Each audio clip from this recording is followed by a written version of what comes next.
Hi everyone, it's me, Darlene. I am here with a new idea. I am so stuck on the idea of junk journaling, and I just got a bunch of little ideas, and I'm going to explain them to you, and then I will, do something, some kind of a craft. First of all, the fabric ribbon that you see on the thumbnail, that is on eBay right now. The bidding starts at 1 penny, free shipping. Outside the USA has to pay shipping. I can show it to you right here. I believe I had started this in the previous video, and this is for junk journaling or whatever you might want to do with it. You can cut it into tags or all kinds of things. So I ended up finishing it, and it looks like this. I really love it. I put some little confetti pieces, kind of big for confetti. There's a smaller confetti piece. So it's basically just long pieces of fabric shreds, some yarn, some actual thread that I just zigzagged over that thread. And I tried to make things go under and over as much as possible. It was really fun. This is just on a ripped strip of muslin. So if you want to go bid on it for your junk journal, or you could make bracelets. Somebody won my first one, and she said she used it in a bracelet. This is kind of a wide bracelet, but kids might like to do something with this. Okay, so go check out my eBay auction for that. Today I sat down and I said I have to do something for junk journaling. Now I did have an idea that I do want to make at least a junk journal, probably two. But I don't want to go out and buy a junk journal. I have these 10-inch squares that all the layer cakes I buy come on, and I've been keeping them for a long time. So I have a whole bunch of them. And I thought, well, this could make some pages. And then I was like, do I even have my paper punch? And I do. I found it. And I think it will fit in there. But then I thought, I don't need big clunky pages. So this might come in handy for the junk journal covers. Now these are 10 by 10, and I kind of like that size. If you don't have cool shit like this, well, use cereal boxes or whatever. And if you don't like the cereal box picture, you could just cover it with an entire piece of fabric and then just build on that. That would be kind of nice, right? Or you could cover it with paper, glue paper on each cardboard box page that you use. But then I thought, why does it have to even be cardboard? I don't know. I've looked at some junk journaling, and I'm sure people do a gazillion different things. But what I thought of for my pages is a piece of iron-on, one-side iron-on stabilizer. And what I could do is I could cover the sticky side with a piece of fabric if I wanted. That would be like a page. It wouldn't rip or tear, but you could actually flip it like a page. It would be flexible. I kind of like that idea. Or the other thing I could do on the iron-on side is just, put some strips and stuff, and then I could make some lines of sewing on that if I wanted to, and still use that as my page. It would be, such an interesting page. And then I could make little pockets to stick tags in, or, just stick other things on there. And I do want to do stuff with paper also. So these are just a few of the ideas that I've come up with. But now I just want to see, for the hell of it, if I can punch through. This was right next to me the whole time. I looked everywhere, drawers, under shelving units, to see if maybe I had tucked something under something else, and in boxes.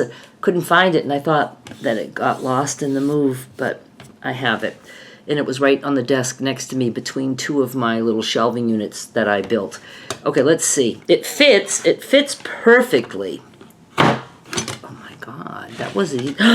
Look, oh my fucking word, am I happy. I wish it would have, no, I can reinforce that to make sure. Oh my God, this is so cool. Now, I don't have any ideas. I know there's many ways to bind things, and I can do that, but I was even just thinking of rings to start, or whatever. we'll worry about that later. I'm just excited that I know I can punch through. Okay. Then I was, looking at, where is it? This, and marveling over it. And I thought, I wonder how narrow of a strip I can rip. And come to find out, if you're ripping, once you're on the grain, go watch my little mini rag quilt, something like that. I'll link to that video, and I talk about ripping fabric and what it does to the fabric and how it can be beneficial for certain things. So once I'm on the grain, meaning if I snip here and rip, it's going to rip perfectly straight all the way to the end. And I thought, I'd like something, half an inch or even smaller. Now, where is my ruler? Ooh, I probably can do 1/8 of an inch, but let's try a half. Okay, I'm going to cut through the selvage and maybe a 1/4 of an inch into the fabric. When I get to the other end, because this is so narrow, I am going to cut through the selvage there too instead of just ripping through it. Now you can tell I've been having ripping fun. I have a lot of threads here, and that's okay. Oops. Yeah, if you hear him talk or whatever, I'm totally going to record it because he's in a sugar high right now, so he'll say stupid things sometimes. Sugar lows, though, is usually when he talks. But did I mention that he was snoring? I don't know. Okay. I'm going to rip. And it's, maybe some people don't have the strength to rip. I don't think it takes too much strength. Hang on. I just needed to check on him. His insulin seems to have kicked in. He's making a little bit of sense. So, I don't find it that difficult to rip, but some people might. So I'm just going to rip this. I'm just going to rip it all the way down. This is the full width of the fabric.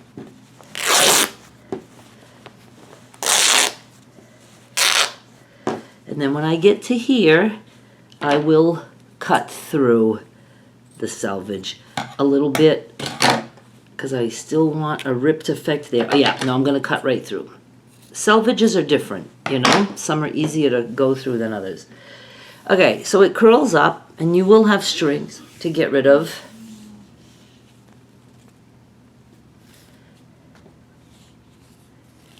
And you can certainly keep all these threads. I have been saving some, but then I've been throwing some away thinking you're delusional if you think you're going to use this. But I do have ideas for this, even if it's just putting pieces like this on the iron-on fusible on the sticky side and pressing that. I don't know. Okay, I'm back to saving all of that. So this is what a 1/2 inch looks like. Now I have not attempted 1/8 of an inch, but we're going to right now. What can you do with this shit? It made me remember that I used to make fabric cord. Remember when I used to do that? And I used to use the shreds that I cut, like, I don't know, actual shreds. This isn't like an actual shred. No, that's way too wide. Let me see if I can find a shred. Well, you know what I mean. Just, the fabric I used to have that was trimmed, and I saved so many of those shreds, and I used to spin those, twist those, and twist back, and it makes a cord like this. Because I already made one, because I wanted to practice again. Now this is just 2 pieces of muslin, and I'm going to show you in this video again how to do this. I'm so happy. I can do this at AA meetings too, or while watching TV. Okay, let's try 1/8. Oh yeah, so you can do that. Or what I thought, you could even press this open and just sew one line on other fabric to make shit like this. I'm not always just going to work on muslin. I just love muslin so much. But this could go on fabric with a print, and it would eventually like curl up, or you can, continue to pull the threads out, and it would be, very fuzzy on the edges. I just think this is all so fascinating. I'm so excited. Okay, let's try 1/8 of an inch. All right. Let's selvage side. I'm not too hopeful for this, but it would be cool. I'm just going to make a little mark. I want to make sure I don't make it bigger than 1/8.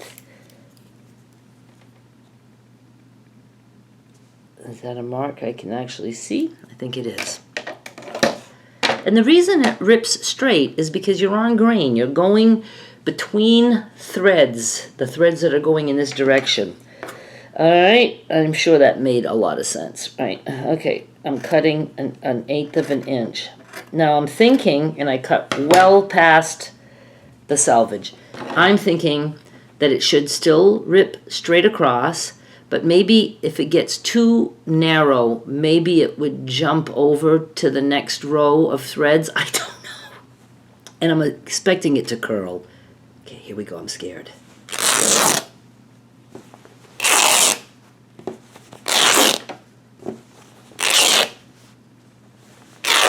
Oops, I forgot to stop and trim. It still went all the way through. Okay, it ripped evenly across. How can I double check that? Let's double check it. Maybe not. Maybe it didn't rip evenly. Okay, I'm going to start with one thread that goes across. Let's see if it makes it all the way across without breaking. If it doesn't break, that means it ripped perfectly straight. And it did. We made it that quick to the other end.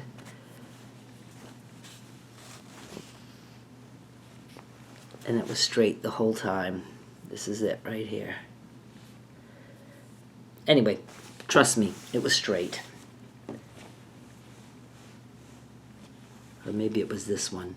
Still straight. I'm going to do it one more time because I want to even convince myself that this worked.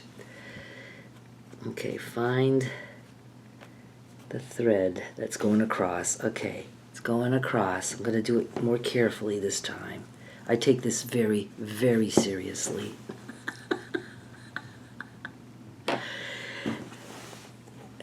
hope I'm still showing you. We're still here. And it's going all the way across. And we're at the selvage. And I can just tug on that and it'll come out. Now let's look at the actual thing we ripped. My goodness. Yeah, there's a lot of threads coming off this.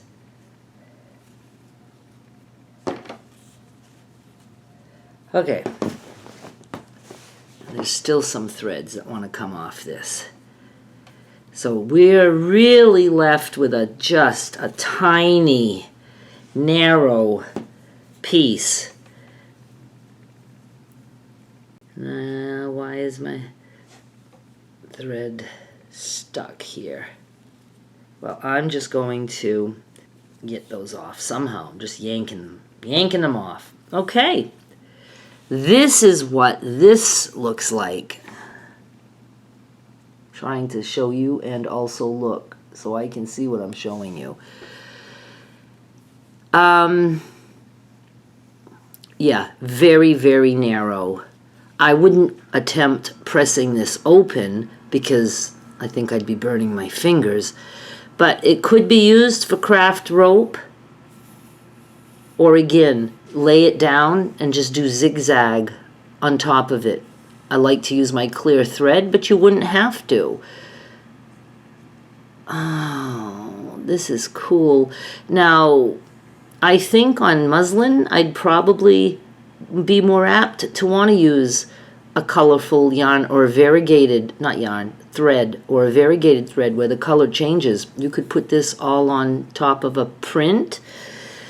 I just want to give you ideas, but I think this is a little bit too narrow for the craft thread or rope.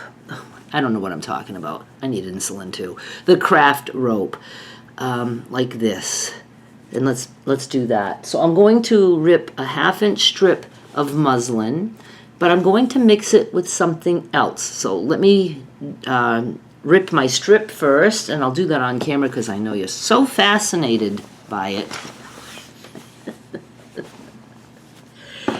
Oh, where's my end? I guess this is it. And I'm just going to do a 1/2 inch. And I can eyeball that, right there. But I use the ruler I'm sheeting. Doesn't have to be exact.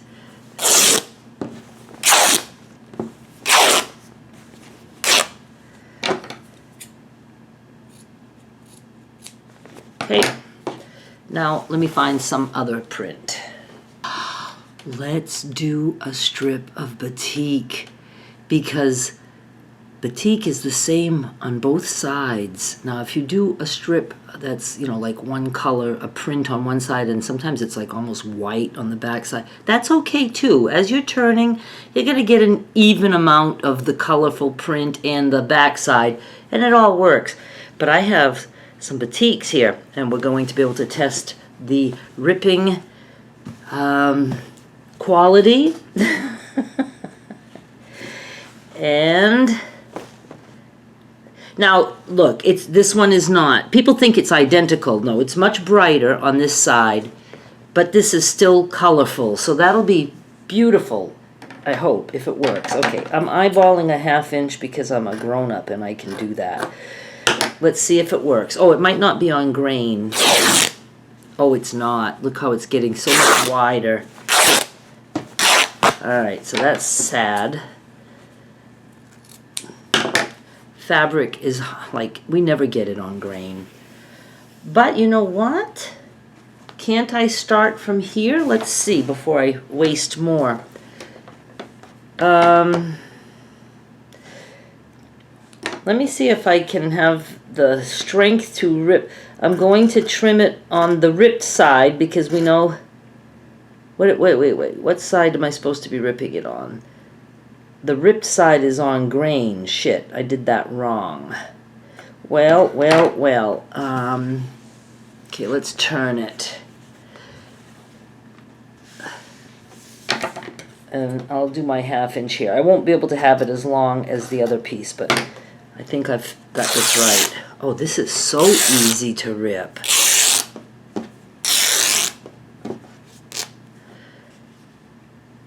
Okay. So I'm just going to cut it there. It won't be quite as long. Oh my God. This is so cool. Now, I believe batik is a tighter weave, so the threads might not be as thready. I don't know. That whole thread came out. And look, I found a little clump of this in the other room, in the closet. Okay, let's do something here. Now this one is really thready because I don't know. I'm still going to make the cord with it. Oops. I'm still going to make the cord with it. I'm not going to bother to trim that. Let's just make the cord. Now I'm going to take the selvage off. Don't have to. I'm just going to take these two pieces. Oh, I'm going to have to put the camera in front of me so you can see what I'm doing. But I'm just going to take two pieces and I'm going to make a knot just by, you know, like twisting it around my finger and shoving this through. And then just making a knot. And you can leave a little tail if you like a little tail.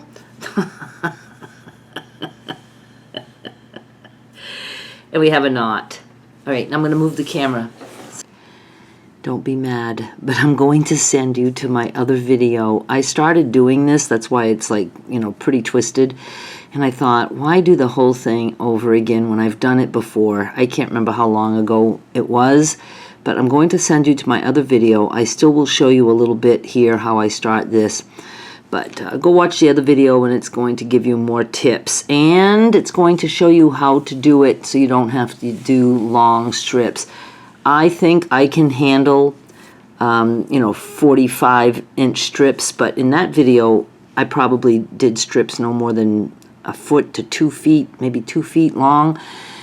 And I show you how to join them. So that makes it nice because you can't do real long strips because they get tangled. And even this, I have to stop and untangle. So the other video is going to help you more. And what it is though, you hold your knot you twist the top one, doesn't matter which one, the one that's on top, away from you. And you just put it down below and you hold. See, and this is where, you know, you end up getting it tangled up. Twist away from you, bring it down, hold.